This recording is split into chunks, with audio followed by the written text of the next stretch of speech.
નમો અરિહંતાણં નમો સિદ્ધાણં નમો આયર્યાણં નમો વજ્જાયાણં નમો લોએ સવ્વસાહુણં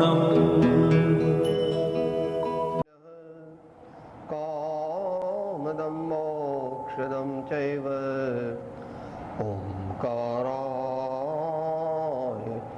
નમો નમઃ. મોક્ષમાર્ગસ્ય નેતારમ ભેતારમ કર્મભોભૃતામ જ્ઞાતારમ વિશ્વતત્ત્વાનામ વંદે તદગુણ લબ્ધયે. અજ્ઞાનતિમિરાંધાનાં જ્ઞાનાંજન શલાકયા ચક્ષુઃ ઉન્મીલિतं યેન તસ્મૈ શ્રી ગુરવે નમઃ.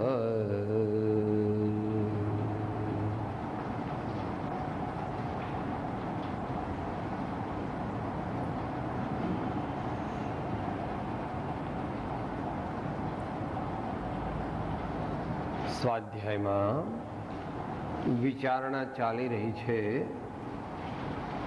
સંત સદગુરુનું આધ્યાત્મિક જીવનમાં મહાત્મ્ય. સંત સદગુરુ કેવી રીતે આપણા જીવનમાં આપણને પ્રેરણા આપે છે, આગળ વધારે છે, સુધારણામાં મદદરૂપ થાય છે અને ક્રમે કરીને કૃપાળુદેવની પરિભાષામાં તો સ્વસ્વરૂપ પ્રતીતિ, અપ્રમત્ત સંયમ અને પૂર્ણ વિતરાગ નિર્વિકલ્પ સ્વભાવને કારણભૂત છેલ્લે અયોગી સ્વભાવ પ્રગટ કરી અનંત વ્યાબાદ સ્વરૂપમાં સ્થિતિ કરાવનાર ત્રિકાળ જયવંત વર્તો જયવંત વર્તો. એ વિષયની વિચારણા આપણે ગઈકાલે એક પાસાથી કરી હતી. અધ્યાત્મ શૈલીથી એની વિચારણા ટૂંકમાં કરી હતી.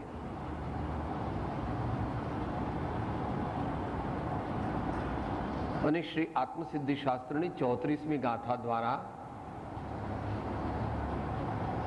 સંત સદગુરુનું સ્વરૂપ કથનચિત એક છે એ સમજવાનો પ્રયત્ન કર્યો હતો. આત્મજ્ઞાન ત્યાં મુનિપણું તે સાચા ગુરુ હોય, બાકી કુળ ગુરુ કલ્પના આત્માર્થી નહીં જોય. આજે એ જ વિષયને આપણે બીજા પાસાથી પણ વિચારીએ છીએ.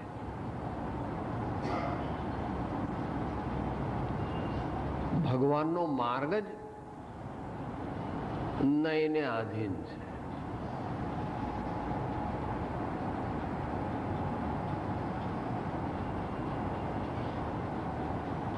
જ્યાં અનેકાંત નથી, એટલે અનેકાંત સાચા અર્થમાં જ્યાં કાર્યાન્વિત થતો નથી, ત્યાં નિશ્ચય મોક્ષ માર્ગની પ્રાપ્તિ થતી નથી. એ આપણને 8મી ગાથામાં આત્મસિદ્ધિમાં કહ્યું છે. તે બોલી જઈએ બધા, એટલે જરાક થાક બાક લાગ્યો હોય ભક્તિનો, આખા દિવસનો પણ લાગ્યો હોય, થોડો કંટાળો આવ્યો હોય તો જરાક જ્યાં જ્યાં જે જે યોગ્ય છે તહાં સમજવું તે, ત્યાં ત્યાં તે આચરે આત્મા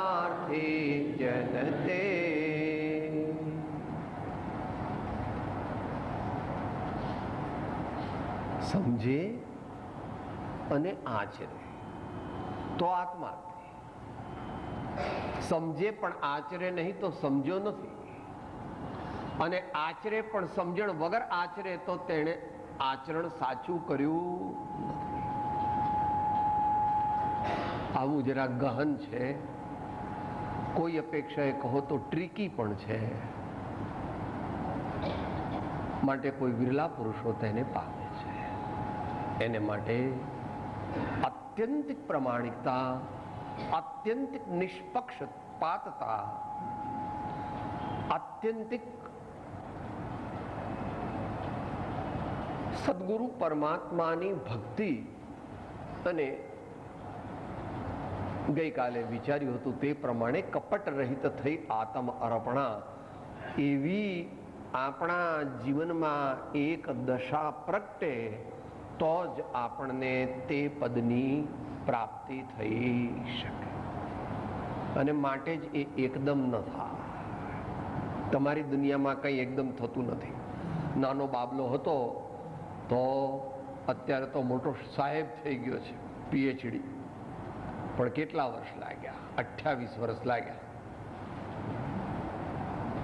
અત્યારે તમે જે કંઈ હોતે કરોડાધિપતિ છો, પણ એ થયા કેવી રીતે? કે સાહેબ હું મુંબઈમાં આવ્યો ને 16 વર્ષનો હતો ત્યારે મેટ્રિક પાસ નહોતો થયો.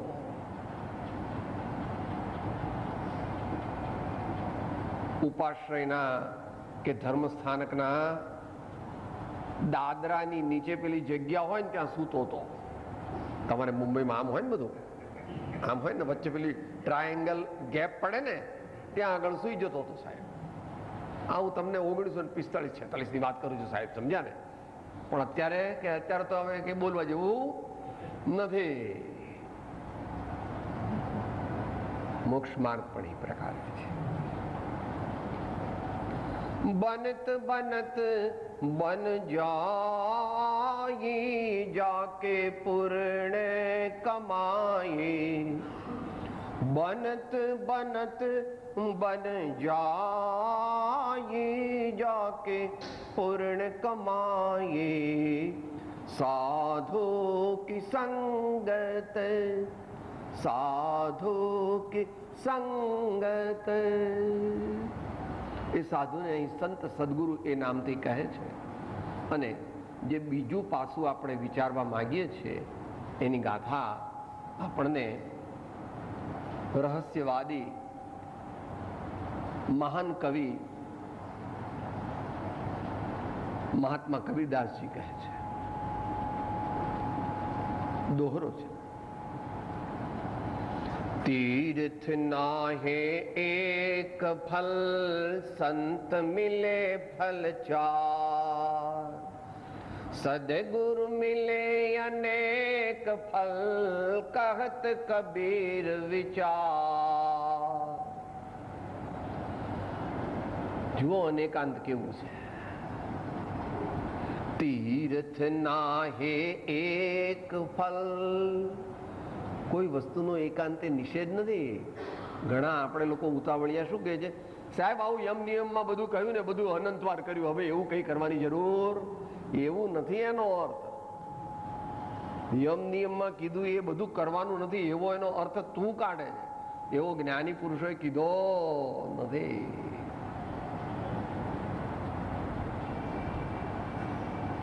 જે પણ કોઈ સત્સાધન સદગુરુએ બતાવ્યું હોય તે ભાવપૂર્વક સમજણથી કરીએ તો તેટલો લાભ આપણને થઈ શકે. એટલે કે છે તીર્થ નાહે એક ફલ. એટલે મહાવીરના બોધને પાત્ર કોણ? પત્રાંક 105, એનો મુદ્દો 7 અને 8. એકાંત વાસને વખાણનાર અને તીર્થાદિ પ્રવાસનો ઉછરંગી. 10 મુદ્દા બરાબર વાંચવા જોઈએ, સમજવા જોઈએ, પછી કંઠસ્થ કરવા જોઈએ, પછી હૃદયસ્થ કરવા જોઈએ, તો આત્મજ્ઞાન પ્રાપ્ત થાય ક્રમશઃ. તીર્થ નાહે એક ફલ માટે પાલિતાણા કે સમેશિખર કે તારંગા કે એવી રીતે જાય તે નકામું છે એમ નથી, પણ તે જાય ત્યારે એ પિકનિક રૂપે ન જાય, પ્લેઝર ટ્રીપ રૂપે ન જાય.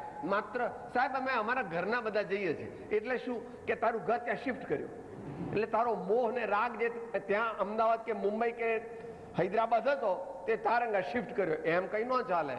રાગને કાઢે, રાગને ઓછો કરે તો મોક્ષ માર્ગ પ્રગટે, રાગ શિફ્ટ કરે તો મોક્ષ માર્ગ ન પ્રગટે. એમ તો તમે કેટલું બધું કર્યું છે, મોટા માણસો તમે હો તો તમારે લંડનમાં પણ એક ફ્લેટ રાખ્યો છે અને એક LA રાખ્યો છે, તો કે લંડન જાવ તો ઓછો રાગ થઈ જાય? ત્યાં આ મારો ફ્લેટ છે, આ મારો ફ્લેટ છે, એમ બહુ ફ્લેટ થાય ને એ ફ્લેટ થઈ જાય. મોક્ષ માર્ગમાં ફ્લેટ થઈ જાય પ્રભુ. એટલે તીર્થ નાહે એક ફલ, સંત મિલે ફલ ચાર. સચિત્ત અને અચિત્તનો ભેદ સમજાવે છે. સ્થાવર તીર્થ ઘણા છે અને સારા છે, પણ જંગમ તીર્થ જેવું એકે નથી. એમ હે ભવ્ય જીવો નિર્ણય કરો, એમ જ્ઞાની ભગવંતો કહે છે. આપણે ત્યાં આગળ ગુરુવારે ગુરુ સ્તુતિ બોલીએ છીએ, એની છેલ્લી કડી છે. તે ગુરુ ચરણ જહાં ધરે, जग में तीरथ ते, सूरज ममा मस्तक चढ़ो, भूधर मांगे ते गुरु मेरे मन बसो, ते गुरु मेरे पुर बसो. અહીં તો તીર્થથી આગળની વાત ચાલે છે, ગુરુની વાત આવી નથી હજુ. ગુરુની વાત તો આગળ આવે છે. બીજું ચરણ થયું સંત મિલે ફલ ચાર. The benefit has quadrupled itself. જેટલો લાભ તીર્થયાત્રાથી થયો એનાથી 4 ગણો લાભ તે સંતના સમાગમથી થાય છે. આ વાત અહીંયા બધા કૃપાળુના ભક્તો આપણે બેઠા છીએ, પોતાના આગલા ભવોની વાત કહી છે. 194માં પણ કહી છે અને પછી 609માં કહી છે. વાંચી જવું, 2 મિનિટ લાગશે. શેની વાત ચાલે છે? સંત મિલે ફલ ચાર. અને એની અંદર એવું પણ આવી ગયું સદગુરુ મિલે અનેક ફલ. કારણ કે અહીંયા આગળ એકમાં ભેદ કર્યો છે, એકમાં ભેદ નથી કર્યો. પત્રાંક 194.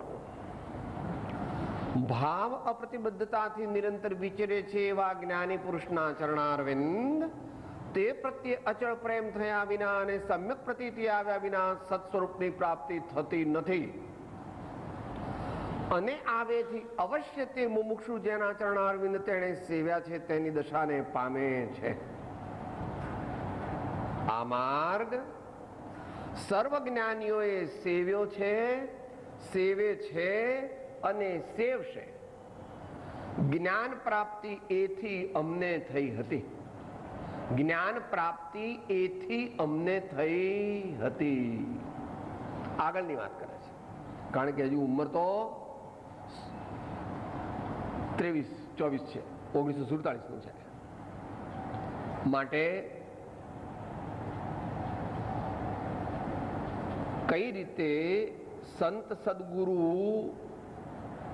નું સાનિધ્ય સત્પાત્ર જીવને મદદરૂપ થાય છે એ વિશે કૃપાળુદેવે અહીં પોતાનો એક અનુભવ કયો. હવે આગળ બીજી વાર કહે છે પત્રાંક 609માં. એમાં 7મા અને 8મા 2 મુદ્દામાં કહે છે, એટલે બંને મુદ્દા વાંચું છું. એ પણ 2 લીટીમાં 2 મિનિટમાં પૂરા થઈ જશે.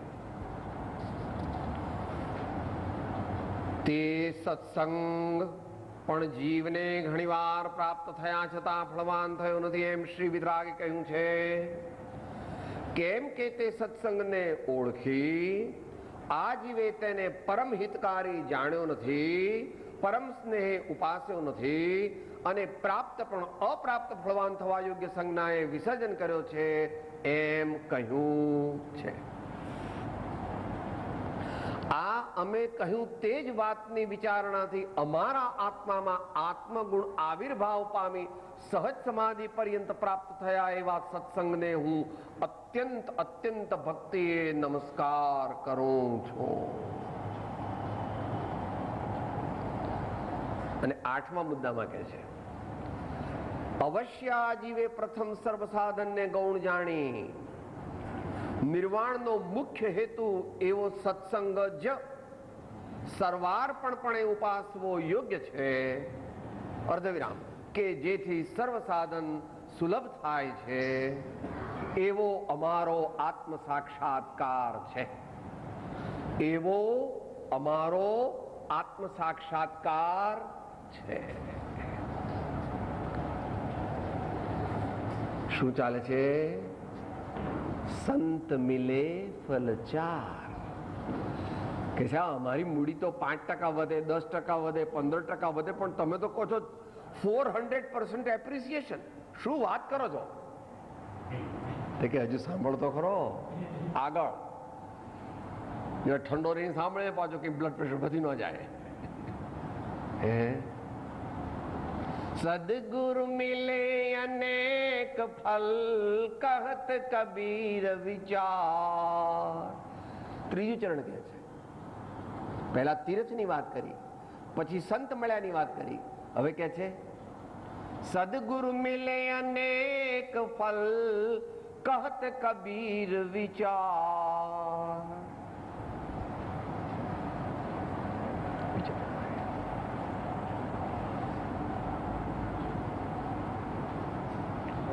પહેલા એક ફળ, પછી 4 ફળ, અને પછી અનેક ફળ. સદગુરુ મિલે અનેક ફલ. તો સંત અને સદગુરુ કથનચિત એક છે, પરંતુ સંત કરતા સદગુરુ તેમની કક્ષા સિદ્ધાંતની અપેક્ષાએ ઊંચી છે. સિદ્ધાંતની અપેક્ષાએ ઊંચી છે. બંને ખ્યાલમાં રાખવા. ગઈકાલે કહ્યું તું એ પણ સાચું છે, જે અપેક્ષાએ કહ્યું તું તે અપેક્ષાએ, અને આજે કહ્યું તે પણ સાચું છે, જે અપેક્ષાએ કહ્યું તે અપેક્ષાએ. મુખ્યપણે તો સદગુરુ જે છે, જૈન શાસનમાં મુખ્ય સદગુરુ તેને ગણધર અથવા આચાર્ય કહે છે. ગઈકાલે તો આપણે કહ્યું હતું કે ભાઈ આત્મજ્ઞાન ત્યાં મુનિપણું, તે સાચા ગુરુ હોય તો બરાબર છે, એ વાત પણ બરાબર છે અધ્યાત્મ શૈલીથી. પણ જ્યારે આગળ વધે ત્યારે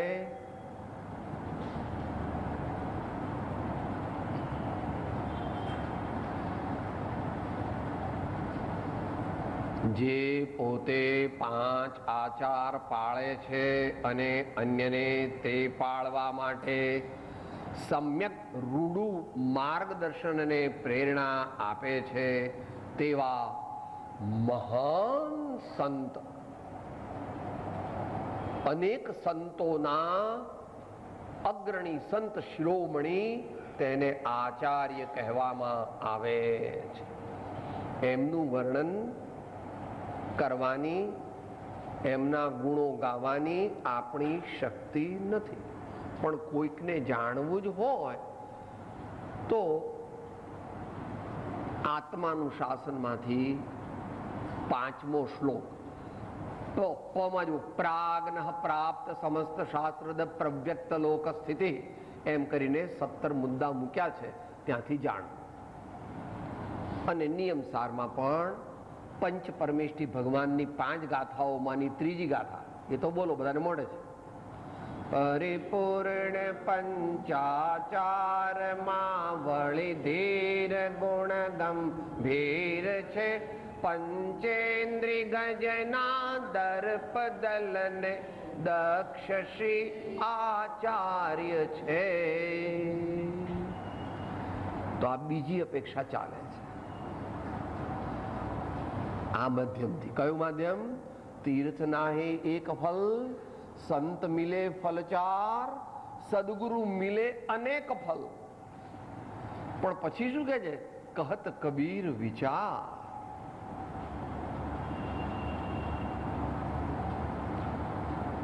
કૃપાળુ દેવે આપણને વિચાર યોગ આપ્યો એમ આપણે કહીએ છીએ. આપણે એમ કહીએ છીએ કે કૃપાળુ દેવે આપણને વિચાર યોગ આપ્યો કારણ કે કર વિચાર તો, પણ આપણે કઈ એની પ્રેક્ટિસ કરતા નથી. આપણે તો આપણી જાતને શરીર માન્યું છે, બહુ તો વાણી માની છે, અને બહુ તો ગમે તેવા વિકલ્પો માન્યા છે.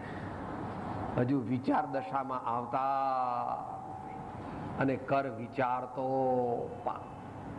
એ કઈ એકદમ ના આવે, એકદમ ના આવે. પણ અહીં કહે છે કે કહત કબીર વિચાર.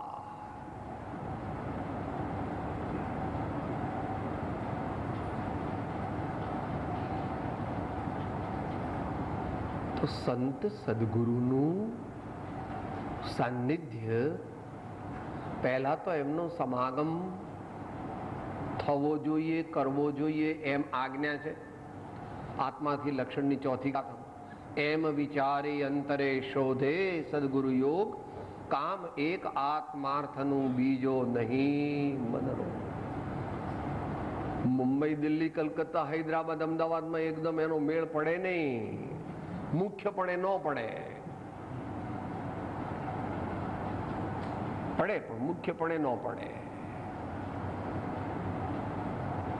એટલે કે શોધે સદગુરુ યોગ. પછી મળે. બીજા સાધન બહુ કર્યા કરી કલ્પના આપ, અથવા અસદગુરુ થકી ઉલટો વધ્યો ઉતાપ. પૂર્વ પુણ્ય ના ઉદયથી મળ્યો સદગુરુ યોગ, વચન સુધા શ્રવણે જતા થયું હૃદય ગત શોક. મળ્યા, પછી ઓળખ્યા, પછી શું કર્યું? નિશ્ચય તેથી આવ્યો ટળશે અહીં ઉતાપ, નિત્ય કર્યો સત્સંગ મેં એક લક્ષ્યથી આપ. નિત્ય કર્યો સત્સંગ મેં એક લક્ષ્યથી આપ. કહત કબીર વિચાર.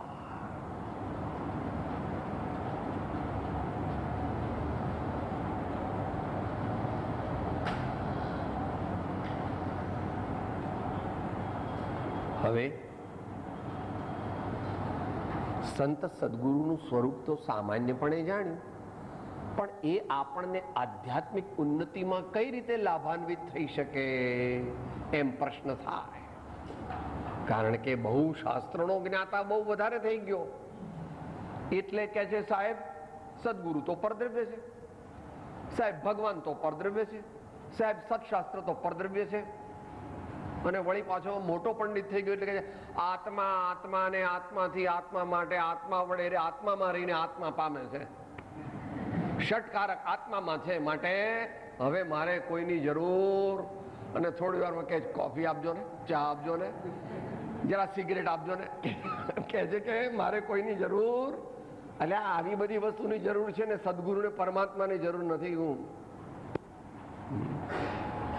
ખોટા રસ્તે ચડી ગયો. પ્રભુ વિવેક વગર જે શાસ્ત્ર મોક્ષના કારણ થઈ શકે છે તે શાસ્ત્રો તે અવિવેકી મનુષ્યોના હાથમાં શસ્ત્ર રૂપે પરિણમીને તેને નિગોદ નરકાદી ગતિમાં લઈ જાય છે. એમાં કોઈ શું કરે? શાસ્ત્રનો દોષ નથી, દોષ તો પોતાનો છે. ભગવાને તો બધું બરાબર જ કહ્યું હતું. પરંતુ આ જીવે પોતાને ગમતી વાત પોતાની રીતે લઈ લીધી, અજ્ઞાનને લીધે અને અમુમુક્ષુપણાને લીધે. સૌથી મોટો દોષ કયો છે આપણામાં? કયો પતરાંગ ભાઈ? 254. પ્રકૃતિના વિસ્તારથી જીવના દોષ અનંત પ્રકારે ભાસે છે, પરંતુ તેમાં સૌથી મોટો દોષ એ કે જેથી મુમુક્ષુતા જ ઉત્પન્ન ન હોય એ અત્યારે ફેશન છે. બધી વસ્તુ ગમે, પણ જો ધર્મની વાત કરી, આત્માની વાત કરી, કલ્યાણની વાત કરી, પરમાત્માની વાત કરી તો કે ભાઈ એ વાત રહેવા દો, આજે એ બધી વાત તમને સોંપી, આ બધું તમારું તમને સોંપ્યું. આ ભગવાન ભગવાન કઈ અમે માનતા નથી ને આ પુણ્ય ને પાપ ને એવું બધું કઈ અમે તો બોસ્ટનની યુનિવર્સિટીમાં બધું જે શીખ્યા, ઓક્સફર્ડ કેમ્બ્રિજમાં અમે જે શીખ્યા તે સાચું, બાકી આ બધું સમયસાર કે તત્વાર સૂત્ર કે ઉત્તરાધ્યન સૂત્ર કે ગીતા કે ઉપનિષદ કે સંતોની અનુભવ વાણી એ બધું તો તમારા જેવા માટે જે અંદર શ્રદ્ધાળુ હોય અને બીજું એ લોકોને માટે કામનું છે.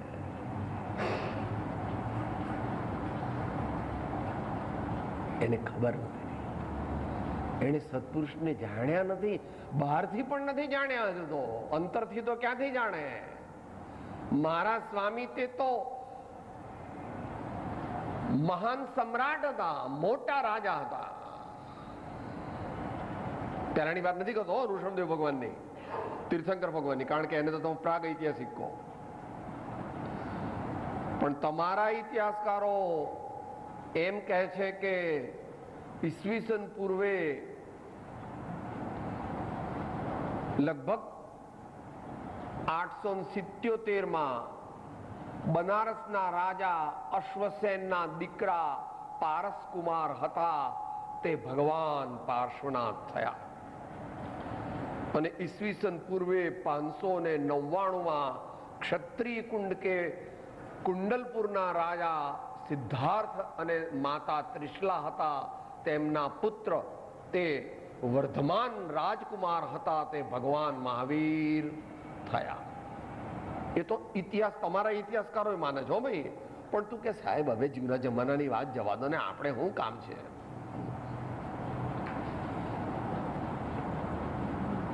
આ રત્નકરણ શાવકાચાર વાંચે છે ને, એના રાજા કાંજીવરમના રાજા હતા. બહેનો સાડી લઈ આવે છે ને કાંજીવરમની, ત્યાંના રાજા હતા રત્નકરણ શાવકા, સંબંધભદ્ર આચાર્ય. અને આ સમયસારની જગત વિખ્યાત ટીકા લખનાર આત્મખ્યાતિના કરતા શ્રીમાન અમૃતચંદ્રાચાર્ય દેવ તે વિલાસપુરના રાજા હતા. રાયપુર છે ને મધ્યપ્રદેશ છે ને, એના ઈસ્ટર્ન ભાગમાં રાયપુર નામનું મોટું ગામ છે, એટલે શહેર છે, એની પાસે વિલાસપુર છે. એ વિલાસપુરના રાજા હતા, વિક્રમ સંવત 1050ની આજુબાજુ. એટલે તમને શું છે સાહેબ, મારા જેવા 4 દીકરા કોઈને હોય, ડોલર ને પાઉન્ડમાં નથી કમાતા, યેનમાં પણ કમાય છે. રૂપૈડીમાં કોણ કમાય? તમારા જેવા. અમે રૂપૈડી બુપૈડીમાં કમાતા. આને આખો દી પેલી અંદરનો નશો પેલો પરદ્રવ્યના સ્વામીપણાનો રહ્યા કરે છે, કે જેના પર એનો કાંઈ જ અધિકાર નથી. બોલો સાથે જરા રિસેસ પાડો. લક્ષ્મી અને અધિકાર વધતા શું વધ્યો તે તો કહો, શું કુટુંબ કે પરિવારથી વધવા પણ એ નય ગ્રહો, વધવા પણ સંસારનો નર દેહને હારી જવો, એનો વિચાર નહીં અહો એ કપળ તમને હવો. મહાત્મા ગાંધીજીને તો માનો છે ને કે હા સાહેબ એ તો લંડનમાં બેરિસ્ટર થયા હતા ને, એટલે એમને તો માનીએ કે એમના ગુરુને કે એ કઈ ખબર નથી સાહેબ. વળી એમના ગુરુ કોણ? તો કે એમના આધ્યાત્મિક માર્ગદર્શક એમને વિશે કવિ રાયચંદભાઈ ભાગ 1 અને કવિ રાયચંદભાઈ ભાગ 2 એવું આત્મકથામાં લખ્યું છે. તું વાંચજે ભઈલા, સમજો.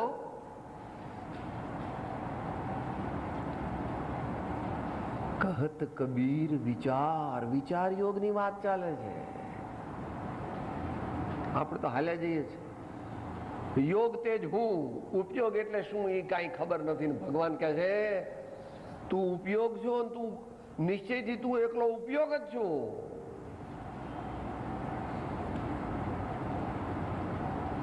આજે બોલ્યા ને હમણાં ધૂન બોલ્યા ને માતાજી, તે માતાજી ધૂન બોલ્યા તે એ નિશ્ચય નહીં ની ધૂન હતી. હું છું આત્મા પરમાત્મા, હું છું આત્મા પરમાત્મા, હું તો આનંદનું આનંદનું આનંદનું ધામ. પણ અત્યારે તો હું તો ટેન્શન અને ટેન્શન અને ટેન્શનનું ધામ એવું થઈ ગયું છે. હે પણ મૂળમાં તો આનંદ છે.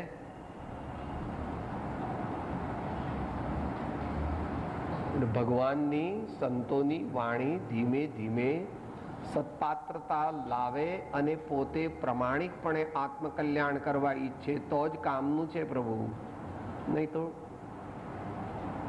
ચાલે જાય છે. એટલે આપણે એ રીતે એનો વિચાર કર્યો. સંત સદગુરુનું મહાત્મ્ય. હવે વચ્ચે થોડું પ્રેક્ટિકલ લઈને પછી we will go towards અંતમંગળ.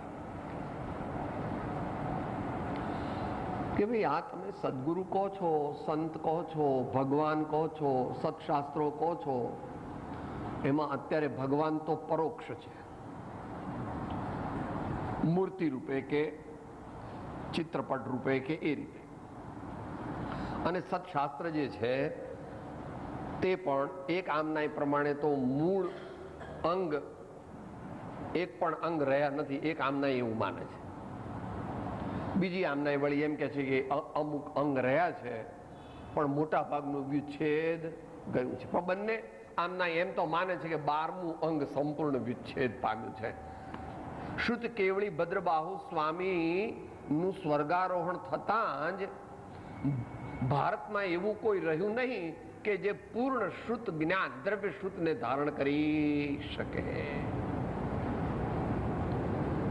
તો અત્યારે જે આપણો વિષય છે સંત સદગુરુ નું સ્વરૂપ અને તેનું આધ્યાત્મિક જીવનમાં યોગદાન અથવા મહાત્મ્ય.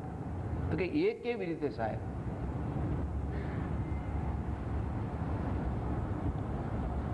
જો ભાઈ દરેક વ્યક્તિ હોય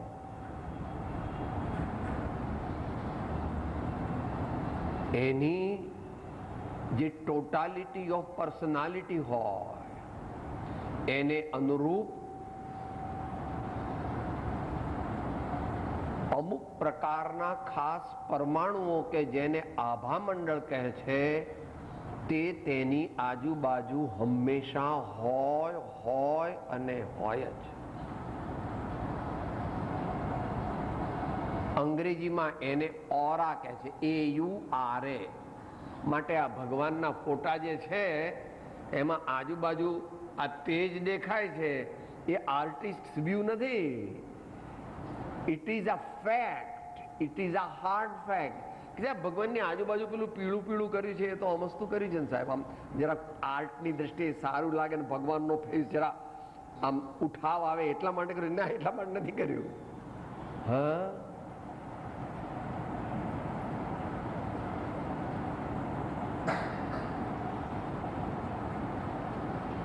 તમારી દુનિયા પણ એનો સ્વીકાર કરે છે. તમારી દુનિયા પણ એનો સ્વીકાર કરે છે.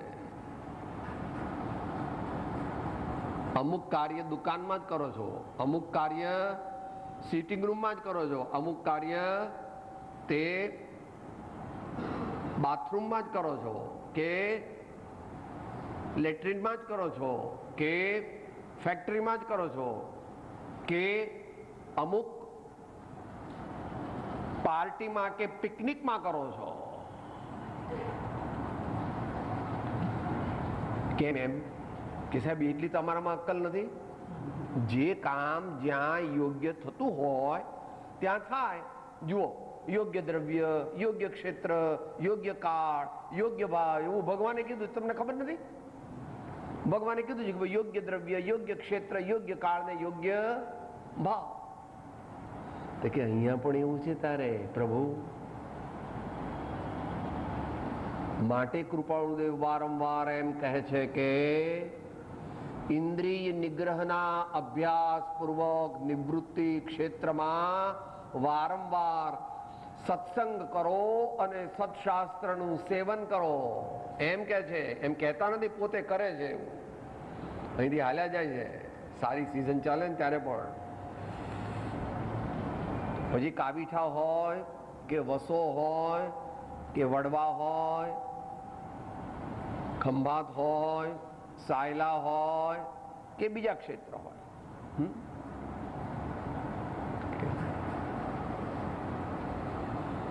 જ્યાં ઉત્તમ મુમુક્ષુઓ ધર્માત્માઓનો સમાગમ મળે ત્યાં મારે જવું છે. ત્યાં મારે વાંચન કરવું છે, મનન કરવું છે, ચિંતન કરવું છે, ભક્તિ કરવી છે, આત્મામાં જાગૃત વિશેષપણે થવું છે.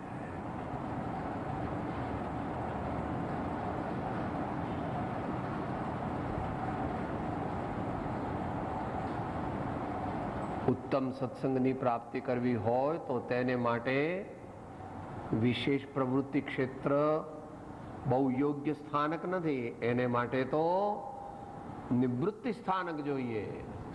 કારણ કે તમે આખો દિવસ બધી નોકરીને, ધંધોને, વેપારને, ઘરની બધી કર્યું હોય કામકાજ, તો અત્યારે માંડ માંડ અહીંયા આવ્યા હો તો થાક એટલો લાગ્યો હોય એટલે અડધું તો અધ્ધર જાય, અને પાછી રુચિ ઓછી હોય એટલે પાછું અહીંથી બહાર નીકળી જાય, અને કદાચ થોડુંક જાય તો અહીંથી બહાર નીકળી જાય.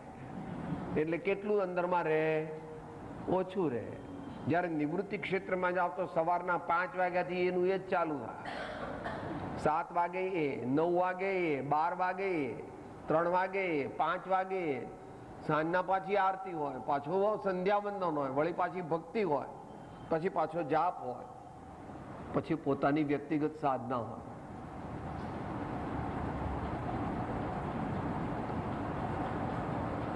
એવા નિવૃત્તિ ક્ષેત્રમાં આપણને જો સત્પુરુષનો લાભ મળે, સદગુરુનો લાભ મળે તો આપણું કામ સદગુરુ મિલે અનેક ફલ. સદગુરુ મિલે અનેક ફલ. એમની અંતરંગ પવિત્ર વ્યક્તિત્વમાંથી સમયે સમયે જે પવિત્રતાના સ્પંદનો પ્રવહે છે તે જો તું ગ્રહણ કરી શકે, જો તારી સત્પાત્રતા હોય તો તને ઘડીએ ઘડીએ જાગૃત કરે છે. સાવધાન, સાવધાન.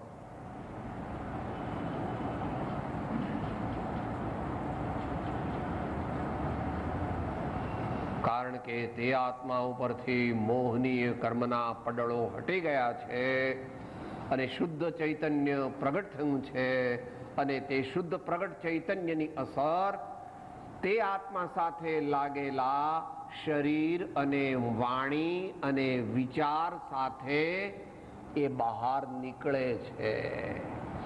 એની ડિટેલ અને વધારે લોજિક કોઈને જોઈતું હોય તો પત્રાંક 825 વાંચવો, 825 એ વાંચવો.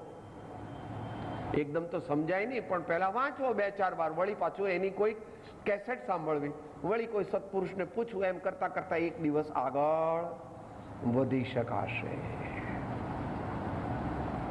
એટલે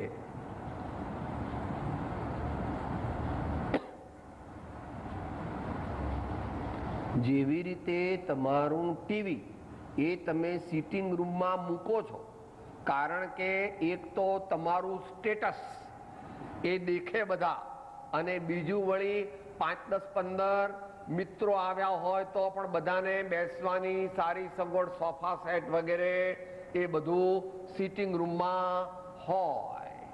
એટલે એવી બધી વ્યવસ્થા કરો છો.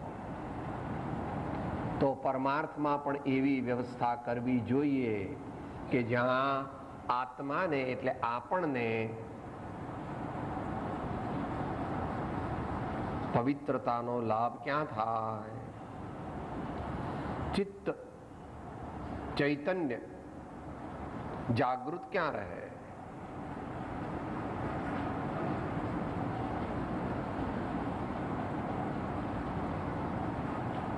આખું મોટું સાયન્સ તમારું હમણાં 15-20 કે 30 વર્ષની અંદર આપણા દેશમાં તો 15-20 વર્ષની અંદર સાયન્સ ઓફ ઇકોલોજી કહો છો તમે.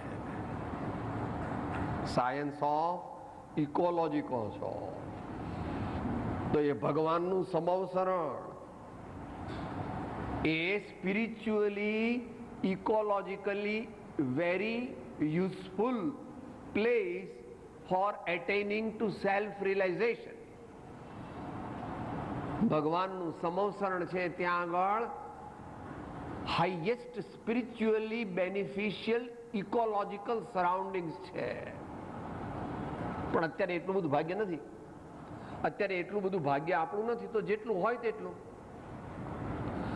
હોય તેટલું દેશકાળ પ્રમાણે જેટલો લાભ લેવાય એટલો લેવો અને એ રીતે નિશ્ચય કરવો કે મારે સંત સદગુરુ ના પવિત્રતાના સ્પંદનોથી લાભાન્વિત થઈને ઇન્ટેન્સિવ સાધના કરવી છે. પણ જે પેલો મોટો પ્રોબ્લેમ કયો 254માં કે સર્વથી મોટો દોષ એ કે જેથી મુમુક્ષુતા જ ઉત્પન્ન ન હોય. સાહેબ, આપણે આત્મજ્ઞાનને મોક્ષની જરૂર છે. ભગવાન અમે જ ભગવાન છીએ. આ તમારા ધર્મવાળા બધા અમારા ઘેર આવે છે કે સાહેબ કંઈક આપજો 2-4 હજાર રૂપિયા, અમારા મંદિરમાં રીપેઇન્ટિંગ કરાવવાનું છે સાહેબ, અમારે આ બધું આ કંઈ ફરસ બરસ નખાવવાની છે સાહેબ, આપજો. એટલે અમારે કંઈ ધર્મની જરૂર નથી. ધર્મવાળા તમારા બધા અમારા ઘેર જ આવે છે. એટલે અમારા દીકરો બધા કહે છે કે બાપા મેલો ને હવે આવી બધી વાત, જે 2-5 હજાર આપવા હોય તો આપી દો. આપણે વળી પૈસાવાળાને ધર્મ શું કરવાનું? આપણે જ ધર્મ, આપણે જ બધા સૌથી મોટા છીએ. એવો આ જીવ અજ્ઞાની તે આત્માને અને પુણ્યને એકરૂપ જાણે છે. પણ આત્મા તો પોતે છે અને પુણ્ય તો ભાડાની વસ્તુ, ટેમ્પરરી છે, તરત બદલી જવાની. જન જાણીએ મન માનીએ નવ કાળ મૂકે કોઈને. ગમે તેટલી મૂછો તો ઊંચી કરતો હોય તો પણ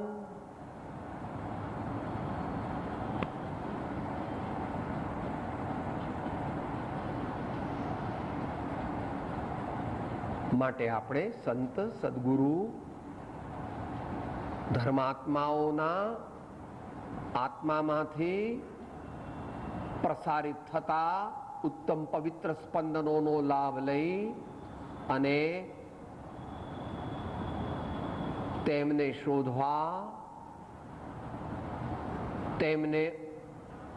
તેમનો થોડો સમાગમ કરવો, તેમની ઓળખાણ કરવી, તેમનો વિશેષ સમાગમ કરવો, સાથે સાથે તારી પાત્રતા હોય તે પ્રમાણમાં એમની પરીક્ષા કરવી, એનો પણ વાંધો નથી. અને પછી તન સે મન સે ધન સે સબ સે ગુરુદેવ કી આન સ્વ આત્મ બસે તબ કારજ સિદ્ધ બને અપનો રસ અમૃત પાવહી પ્રેમ કર. તો એ પણ વિચારવું. કોઈ પણ વિચારધારા પરંપરા વિના ચાલી શકે નહીં. માટે વિતરાગ દર્શનમાં તો એ પ્રમાણે બોલીએ પણ છીએ. પરાત પર ગુરુવે નમઃ, પરંપરાચાર્ય ગુરુવે નમઃ, પરમ ગુરુવે નમઃ, સાક્ષાત પ્રત્યક્ષ સદગુરુવે નમો નમઃ.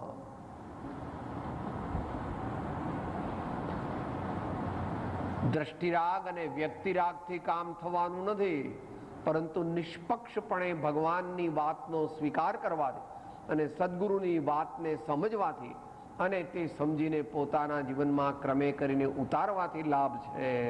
બાકી તો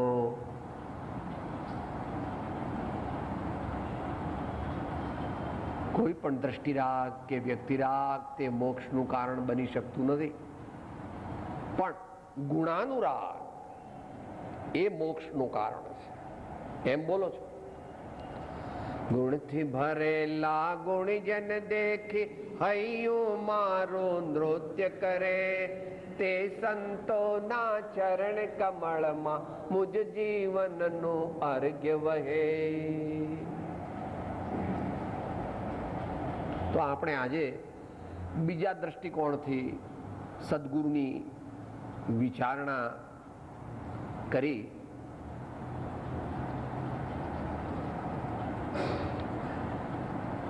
એ વિશે કૃપાળુદેવનો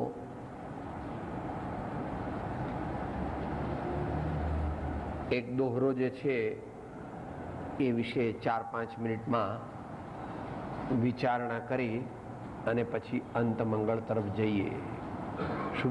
વિશે શું ચાલે છે? સંત સદગુરુનું મહાત્મ્ય એટલે કે તે માધ્યમથી આપણો આત્મા એટલે આપણે મોક્ષ માર્ગમાં કેવી રીતે આગળ વધી શકીએ, આત્મકલ્યાણ કેવી રીતે થાય. આત્મકલ્યાણ એટલે તમે જેને કલ્યાણ કહો છો એ પણ આવી ગયું હો. ભલે તમે જાણતા નથી કે સાહેબ આવું બધું તમે રાખો ને, અમારે તો આત્મા નથી જોતો ને કઈ નથી જોતો. અમારે તો 4-5 દીકરા હોય, 2-4 બંગલા હોય, નવી મોટરો હોય, આટલી સાડીઓ હોય અને આટલા બસ તબિયત એકદમ તાંબા જેવી રહે અને 100 વર્ષ સુધી 200-100 વર્ષ સુધી કઈ રોગ ન થાય બસ, અને દુનિયામાં બધે વાહ થાય એવું બધું આપો. આપણે આવું બધું આત્માન ફાત્માન આવું આત્મજ્ઞાન ને આવું બધું આ મોક્ષ એવું કંઈ આપણે જોઈતું? એ તો બાય પ્રોડક્ટ છે. એ તો બાય પ્રોડક્ટ છે. પુણ્ય તો બાય પ્રોડક્ટ છે. પુણ્ય તે ધ્યેય નથી. પુણ્ય તો પ્રાસંગિક છે, જરૂરી છે, કારણ કે આવે જ સાથે. જેને ઘેર 1000 મણ ડાંગર પાકે એને ઘેર 1000 મણ ઘાસ પણ થાય, પણ એણે જે ખેતી કરી હતી તે ડાંગર માટે કરી હતી, પેલા ઘાસ માટે કરી નહોતી. માટે જો ભગવાનની વાત આટલે પણ જો અહીંથી જો નીચે ઉતરી જાય તો કામ થઈ જાય, પણ અહીંયા આવીને અટકી જાય છે. કારણ કે આ બહુ છે ને એટલે અહીંયા આવીને અટકી જાય છે. અહીંથી નીચે જવા દેતો નથી, કારણ કે આ જરા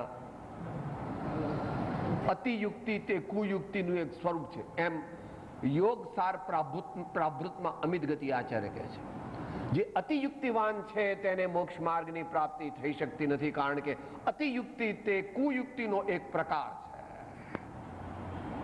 તારી દુનિયામાં પણ વિશ્વાસ વિના કંઈ ચાલતું નથી. દીકરાને ક્યાં 10,000 કાઢો ને તો પાછળ જો આવશો 10,000 કાઢે 12,000 સીઆઈડી રાખો છો દીકરાની પાછળ. એની બાને તમે કહો છો આ કેશ મૂકી દો ને અંદર, તો એમણે એને અંદર મૂકી કે એની પર્સમાં મૂકી એવું જોવા જાવ છો પાછળ કે સાહેબ આવું કરો છો? તો વિશ્વાસ વિના તમારું કઈ ચાલતું નથી. જમવા બેઠા હો ને પછી એમ કે પહેલા તમે બધા જમી લો પછી હું જમું, કે કેમ?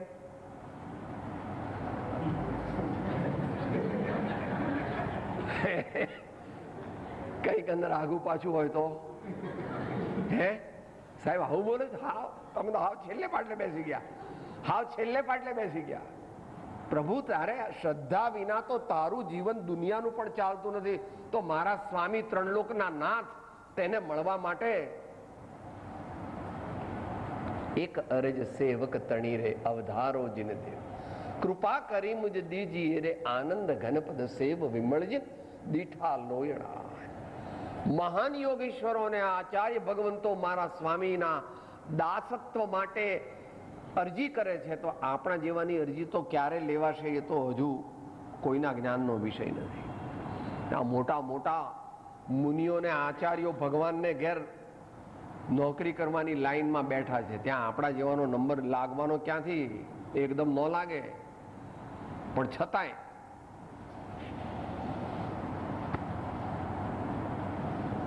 પરમ કૃપાળો ને ત્રિલોકનાથ સબ સંતન કે આનંદનો. હું આત્મા છું, આપનો સેવક છું, સૌનો મિત્ર છું.